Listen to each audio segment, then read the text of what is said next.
লোকসভা নির্বাচন শেষ হতে না হতেই আবারও নির্বাচনের মুখোমুখি দেশের বেশ কয়েকটি রাজ্য। কিছুদিনের মধ্যেই অনুষ্ঠিত হতে পারে নির্বাচন। কোথায় কোথায় কোন নির্বাচন হচ্ছে সেই ঘোষণা ইতিমধ্যেই দেওয়া হয়েছে এবং এই বিষয়ে এই মুহূর্তের বিস্তারিত আলোচনা। 2024-এর লোকসভা নির্বাচনের ফলাফল ঘোষণা শেষে তৃতীয়বারের মতো ক্ষমতায় বিজেপি এনডিএ জোট সরকার। তারই সাথে প্রধানমন্ত্রীর দায়িত্বে আবারও নরেন্দ্র মোদী। তবে এখানেই নির্বাচনের পালা কিন্তু শেষ হচ্ছে না।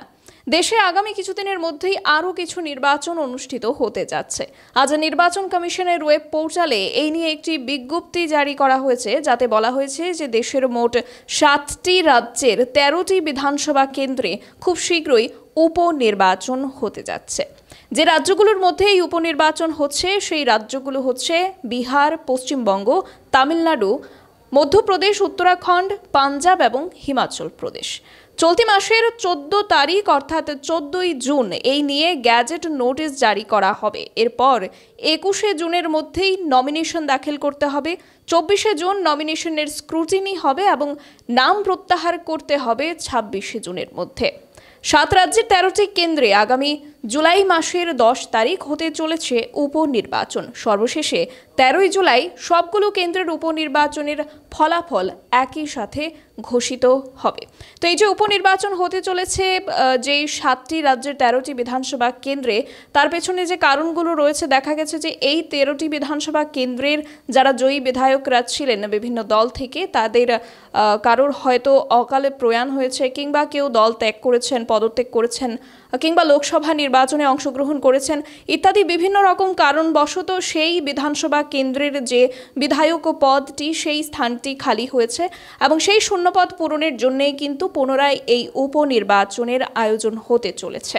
তারই সাথে উল্লেখ থাকে যে আমাদের ত্রিপুরা রাজ্যে অতি সত্বর আরও একটি নির্বাচন আয়োজিত হতে চলেছে এবং সেটি হচ্ছে ত্রিস্তরীয় পঞ্চায়েত নির্বাচন। তো ত্রিপুরা রাজ্যে অতি সত্বর এই ত্রিস্তরীয় পঞ্চায়েত নির্বাচনের আয়োজন নিয়ে আগস্ট মাসের প্রথম সপ্তাহের মধ্যেই এই নির্বাচন সম্ভবত শেষ হয়ে যাবে বলে আজ রাজ্য নির্বাচন কমিশনার শরদেন্দু চৌধুরী জানিয়েছেন। তিনি কি বলছেন শোনাবো ওনার বক্তব্যটি। এখন ত্রিপুরার ত্রিস্তরীয় পঞ্চায়েত নির্বাচনে আগামী আগস্ট মাসের প্রথম সপ্তাহে তাদের মেয়াদ শেষ হয়ে যাচ্ছে। বর্তমান যে পঞ্চায়েত কাজ করছে, স্বাভাবিকভাবে কমিশন থেকে আমরা উদ্যোগ নিয়েছি যাতে ডিউ টাইমে ইলেকশন করা যায়, অর্থাৎ 1 উইক অফ আগস্টের মধ্যে যাতে পঞ্চায়েত ইলেকশন কমপ্লিট করা যায়। সেই লক্ষ্যে ইতিমধ্যেই আমরা ভোটার পোলিং স্টেশনের যে লিস্ট সেটা ফাইনালাইজ করেছি। আপনারা জানেন 2650 পোলিং স্টেশন আমাদের 35টি ব্লকে প্রয়োজন হবে, সেটা অলরেডি আইডেন্টিফাই করা হয়েছে। তাছাড়া তার পরবর্তী স্টেজে আমরা ইতিমধ্যেই ড্রাফট ভোটার লিস্ট আমরা পাবলিশ করেছি, যার ক্লেমস অ্যান্ড অবজেকশনের পিরিয়ড এখন চলছে। আগামী 24 তারিখ এটা ফাইনাল করা হবে।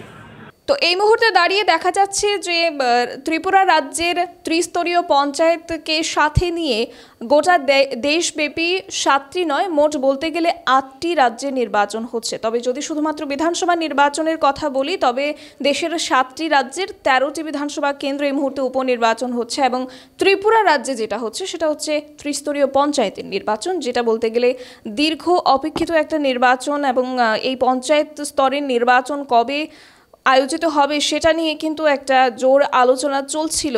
তো খুব তাড়াতাড়ি সেই নির্বাচনটা হতে চলেছে ত্রিপুরা রাজ্যের ক্ষেত্রে এবং বাকি যেই বিধানসভা কেন্দ্রগুলিতে নির্বাচন হতে চলেছে সেই নির্বাচনগুলি কিন্তু ভীষণ মুখরোচক হবে বলতে পারেন, ইন্টারেস্টিং বিষয় হবে। কেননা এই মুহূর্তে দাঁড়িয়ে লোকসভা নির্বাচনের ফলাফলের যে চিত্র, সেই নিরিখে এই 7টি রাজ্যের যে 13টি বিধানসভা কেন্দ্র, সেখানের জনগণ কাকে সমর্থন করবেন এবং এই উপনির্বাচনে কোন দলের প্রার্থীকে জয়ী করবেন সেটা কিন্তু দেখার মতো একটা বিষয় রয়েছে। তো এই মুহূর্তের আলোচনা এখানে শেষ করব। এই সংক্রান্ত পরবর্তী আপডেটসগুলো আমরা তুলে ধরবো আপনাদের সামনে। চোখ রাখুন খবরে প্রতিবাদে। নমস্কার।